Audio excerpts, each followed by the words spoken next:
তো আজকে আবার বাঙালির পছন্দের লাঞ্চ থালি নিয়ে হাজির। থালায় আছে আলু সেদ্ধ, আলু পোস্ত আর মাছের ঝোল। আলু পোস্ত আর মাছের ঝোল ভাত পেলে বাঙালির আর কিছু পাতে দরকার পড়ে না। তো চলো আজকের খাওয়াটা আলু সেদ্ধ দিয়েই শুরু করি। এইভাবে পেঁয়াজ, লঙ্কা আর হলুদ দিয়ে আলু সেদ্ধ মাখা খেতে আমার তো বেশ লাগে। আর ডাল ভাত আলু সেদ্ধ আমার সেই স্কুলবেলা থেকেই খুবই প্রিয়।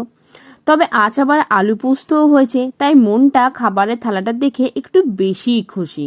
আমার এই ধরনের খাবার খেতে সত্যি বলতে খুবই ভালো লাগে। আর মাছের ঝোল ভাতের কোনো কম্প্যারিজন হয় না। দুপুরবেলায় খেতে বসে যদি থালায় মাছের ঝোল ভাত আর একটু আলু পোস্ত থাকে, সেটা অটোমেটিক খাওয়ার আগেই মনে একটা তৃপ্তি নিয়ে চলে আসে। যাই হোক, মাছটা অত্যন্ত ভালো রান্না হয়েছে। টাটকা মাছ তো, তাই অবভিয়াসলি মাছের ঝোলের স্বাদটা বেশ ভালো এসেছে। আর মাছটা সত্যিই খুব ভালো খেতে ছিল। তো এক পিস মাছে আজকে আমার মন ভরেনি, তাই আরও এক পিস নিয়েছিলাম।